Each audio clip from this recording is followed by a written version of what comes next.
जय हिंद दोस्तों, मैं हूं जितेंद्र दीक्षित और आज मैं फिर हाजिर हूं आपके सामने अपराध की एक नई कहानी के साथ में। और इस बार हम बात करेंगे कार्टेल की, ड्रग्स के कार्टेल की, नशे के कारोबार की। मुझे उम्मीद है कि आप सभी ने पाब्लो एस्कोबार का नाम जरूर सुना होगा।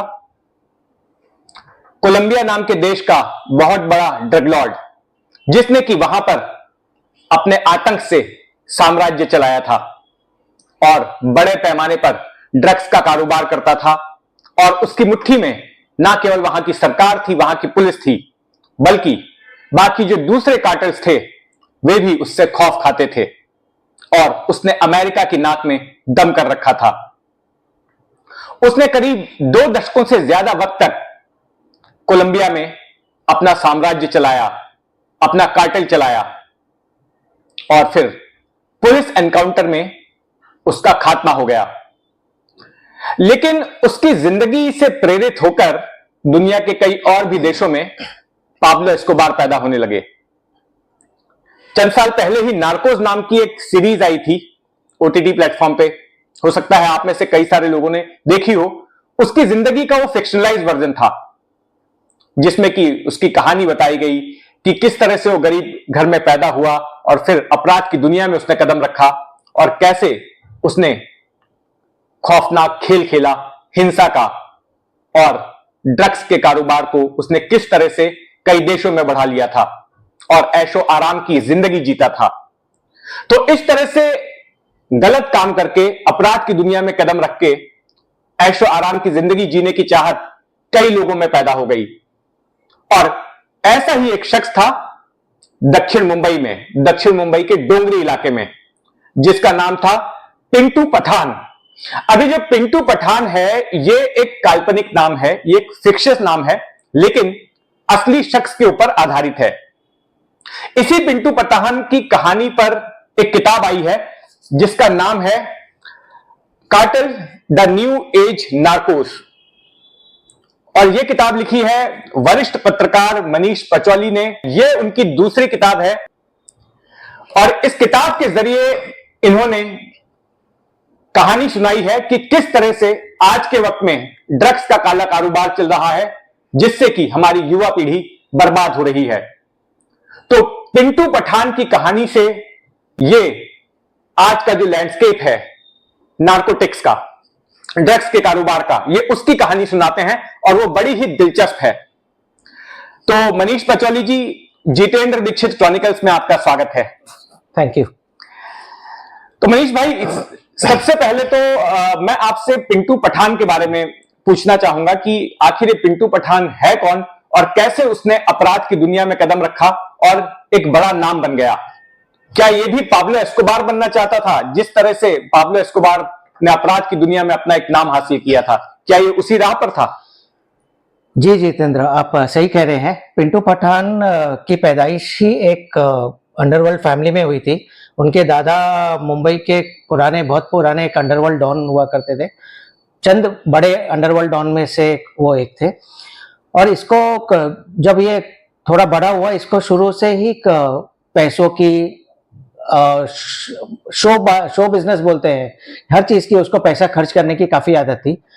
तो क्योंकि इसके पास ऑलरेडी अंडरवर्ल्ड का सपोर्ट था, लोग थे, तो इसने ड्रग्स कारोबार में अपना हाथ डाला और ड्रग्स बना के बेचने लगा।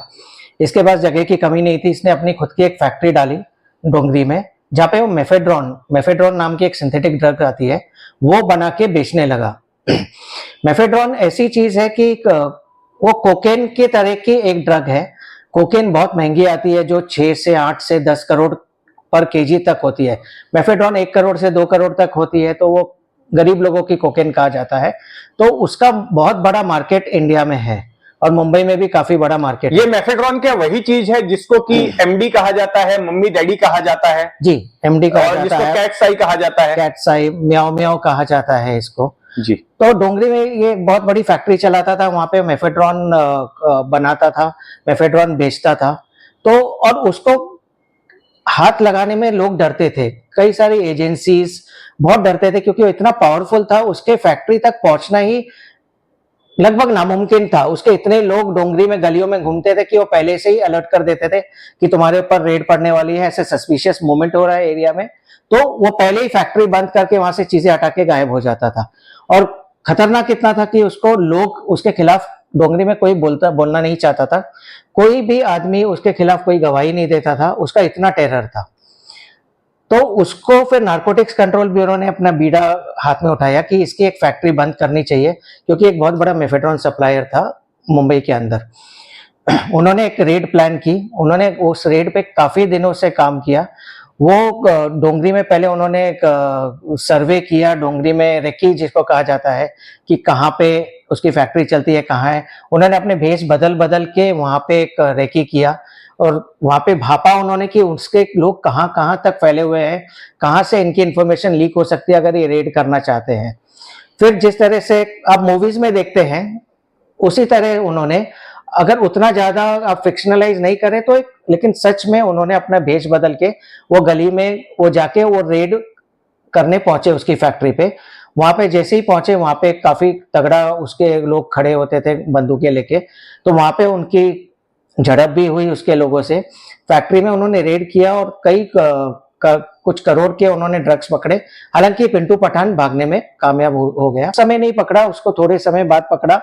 उन्होंने एक काम किया, एनसीबी ने उसको हैंडकफ करके उसको डोंगरी के गलियों में उसको घुमाया, ताकि लोगों के मन से डर निकल जाए कि ये आदमी इतना पावरफुल है, ये किसी को जिंदा नहीं रहने देगा अगर इसके खिलाफ बोलेंगे। तो एक वो काफी हद तक काम कर गया, लोगों के बीच में उसका डर खत्म हो गया और उसको हैंडकफ करके कुछ दूर तक उन्होंने वॉक करवाया और बाद में उसको गाड़ी में बैठा के लेकर गए। तो एक बहुत बड़ी फैक्ट्री का एक खात्मा हुआ एनसीबी के ये एक्शन के द्वारा। तो जो ये किताब भी है वो उसी के एक कारोबार से शुरू होती है और फिर आगे जाती है मॉडर्न डेज में। आपने जो कहानी सुनाई है वो है तो कहने के लिए फिक्शन, लेकिन जैसा आपने कहा कि वो रियल लाइफ से इंस्पायर्ड है, तो बिल्कुल, क्योंकि मैं भी इस तरह के मामलों की मेरे पास भी जानकारी आई थी। और इसमें जो एनसीबी के अधिकारी हैं वो कहीं ना कहीं वो कैरेक्टर जो है समीर वानखेड़े, जो अब एनसीबी से बाहर हैं, लेकिन एक वक्त में जब वो एनसीबी में हुआ करते थे काफी चर्चित हुए। जब आर्यन खान की गिरफ्तारी हुई थी, जब रिया चक्रवर्ती की गिरफ्तारी हुई थी, जो सुशांत सिंह वाला मामला था, तो उस दौरान वो काफी चर्चित हुए थे। और ये जो शख्स हैं, आपके किरदार ये उन्हीं से प्रेरित लगते हैं। लेकिन मुझे पता है कि कानूनी कारणों से और तकनीकी कारणों से ये किताब जो है वो फिक्शन के तौर पर लिखी गई है, लेकिन इसे पढ़ते वक्त जो है सारी हकीकत समझ में आती है कि वाकई में मुंबई में ड्रग्स ट्रेड का, ड्रग्स के कारोबार का की असलियत क्या है। मनीष भाई, एक बात बताइए, जो पहले ड्रग्स का कारोबार चलता था, अब से 15 साल पहले या 20 साल पहले, तो उस वक्त ड्रग्स की तस्करी होती थी, ड्रग्स बाहर से आता था जी और यहां पर सप्लाई होता था। लेकिन अब सिनेरियो चेंज हो गया, अब तो ड्रग्स यहीं पर बनने लग गया है। जी, पहले क्या होता था कि पहले बाहर से कोकेन और दूसरे ड्रग्स आते थे जो बाहर बनते थे। अब ये टाइम है, जो जमाना हो गया वो सिंथेटिक ड्रग्स का हो गया है। सिंथेटिक ड्रग्स क्या होते हैं, जो आप नेचुरल तरीके से नहीं बनाते हैं, उसको केमिकल्स वगैरह मिक्स करके, और उसके प्रीकर्सर्स होते हैं, जैसे मेफेड्रोन में एफेड्रिन लगता है, तो वो मिक्स करके आप ड्रग्स बनाते हैं। अब ये हो क्या रहा है यहाँ पे कि आप उसके लिए आपको कोई बहुत बड़ी जगह की जरूरत भी नहीं है। आप अगर बड़ा कारोबार करते हैं तो बड़ी फैक्ट्री डालते हैं, अगर कोई छोटे लेवल पे बनाता है तो वो एक छोटे से लैब, जैसे हम लोग स्कूल में लेबोरेटरी देखते थे, उतने से लैब में भी वो बना लेते हैं ये लोग आजकल। तो ये हर जगह जगह जगह पे लोग महाराष्ट्र में लैब खोल लेते हैं। नासिक में ऐसे कई केसेस पकड़े हैं नारकोटिक्स कंट्रोल ब्यूरो ने, पुणे में ऐसे केसेस पकड़े हैं जहाँ पे बड़े बड़े लैब्स भी बर्स्ट किए हैं, छोटे छोटे कमरे भी जहाँ पे ये नारकोटिक्स बनती थी वो बर्स्ट किए हैं। कोकेन एक होता है जो कोका प्लांट से बनता है, जो नेचुरली तरीके से बनता है, जो होता है साउथ अमेरिकन कंट्रीज में, खासकर कोलंबिया में। सो वो वहां से बन के आती है मुंबई में कोकेन का कोई प्रोडक्शन होता नहीं है।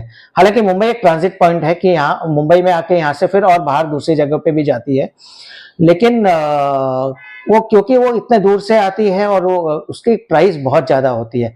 तो अब जो ड्रग्स का कारोबारी जो लोग हैं उनको अब ये आसान तरीका मिल गया है कि केमिकल्स वो लोग आसानी से ले लेते हैं, इलीगल तरीके से केमिकल्स ले लेके और उसको ये सिंथेटिक ड्रग्स बनाते हैं। अब कोकेन की जगह अगर मेफेड्रोन ले तो वो सेम बोलते हैं कि उसका जो इफेक्ट होता है सेम होता है।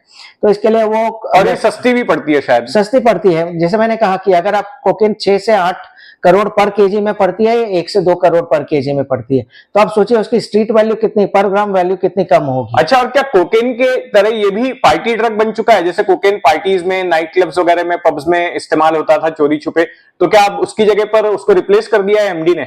जी, कई जगह पे आजकल एमडी यूज होती है पार्टीज में, क्योंकि कोकेन हर आदमी अफोर्ड नहीं कर सकता है। और जैसे कहते हैं हम एलीट क्लास, कोकेन सिर्फ एलीट क्लास अफोर्ड कर सकता है, लेकिन मेफेड्रोन इतना सस्ता एक सिंथेटिक ड्रग है कि हर पार्टीज में, रेव पार्टीज में वो इस्तेमाल करते हैं, आसानी से अवेलेबल भी होता है हर, क्योंकि यहीं बनता है तो आपको यहाँ इजीली मिल भी जाता है। आपने अवेलेबिलिटी की बात की, तो ये इसका डिस्ट्रीब्यूशन कैसे होता है, इसका सेल्स कैसे होता है, इसकी बिक्री कैसे होती है?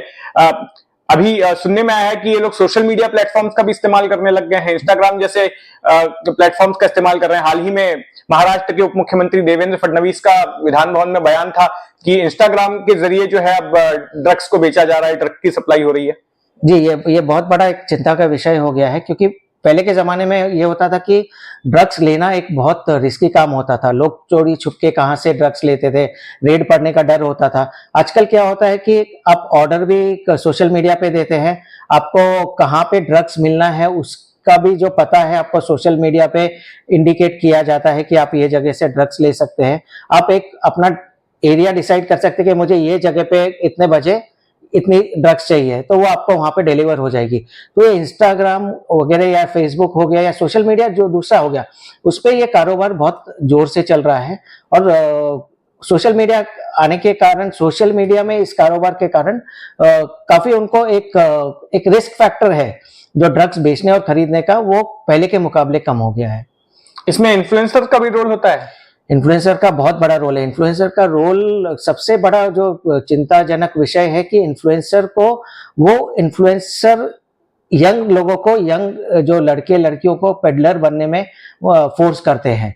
अब इन्फ्लुएंसर्स ऐसे होते हैं, जो मैंने किताब में भी कुछ किरदार बताए हैं, वो अपनी जो लाइफस्टाइल है, जो अपना पैसा, अपना दिखावा जो है, वो सोशल मीडिया पे दिखाते हैं। इंस्टाग्राम हो गया, फेसबुक पे हो गया, तो उनके वीडियोस आते हैं कि किस तरह के पार्टीज अटेंड कर रहे हैं, बड़े बड़े पार्टीज अटेंड कर रहे हैं, बड़ी बड़ी गाड़ियों में, कारों में घूम रहे हैं, बड़ी बड़ी गाड़ियां दिखाते हैं। वो फैंसी बाइक्स जो होती है आजकल कई कई लाख की आती है, वो बाइक्स दिखाते हैं। और फिर पार्टीज में वो बहुत सारी लड़कियों के साथ नाच रहे हैं, घूम रहे हैं, किसके कंधे पे हाथ रखा है। तो ये देख के यंग जनरेशन जो है, वो देख के कुछ उनमें से जो है वो क्यूरियोसिटी आ जाती है, अरे इतना पैसा कैसे आता है इनके पास, कहाँ से आता है, मैं भी ये करना चाहता हूँ। तो वो उनको फॉलो करते हैं, फॉलो करते करते वो उनके ट्रैप में पड़ते हैं। और जब उनके कांटेक्ट में आते हैं तो उनको मालूम पड़ता है कि ये इस तरह से तुम्हारे लिए काम है, तुम अगर ड्रग्स सप्लाई करोगे, हम तुमको पता बताएंगे, तुम वहां पे ड्रग्स दोगे तो तुमको इतना पैसा मिल जाएगा। तो वहां पे उनको एक इजी मनी दिखती है कि ये ड्रग्स हमने दे दिया, उनको वो पैसा भी मिल गया। फिर वो खुद एडिक्शन में भी चले जाते हैं, तो अपना पैसा निकालने के लिए भी फिर वो पेडलिंग को और आगे बढ़ाते हैं। जी, तो मुंबई में ड्रग्स के कारोबार पर आपको अगर और ज्यादा जानकारी चाहिए और ज्यादा रोमांचक किस्से पढ़ने हैं, और इस ड्रग्स के कारोबार को खत्म करने के लिए हमारी लॉ एनफोर्समेंट एजेंसीज क्या कर रही हैं, उनके संघर्ष को जानना है, तो ये किताब कार्टेल जरूर पढ़ें। इसमें मुझे यकीन है कि it will be A page Turner. आप एक बार शुरू करेंगे तो रखने का मन नहीं करेगा। धन्यवाद मनीष भाई, हमसे इस बातचीत के लिए, अपना समय देने के लिए। Thank you Jitendra, thank you very much. और आपको इस जैसी और कहानियां अगर सुननी हो तो जुड़े रहे मेरे इस चैनल जितेंद्र दीक्षित क्रॉनिकल्स के साथ। आज की कहानी आपको कैसी लगी कमेंट बॉक्स में जरूर बताइएगा, और अगर आपने अब तक इस चैनल को सब्सक्राइब नहीं किया है तो सब्सक्राइब कर लें। जय हिंद। जय हिंद।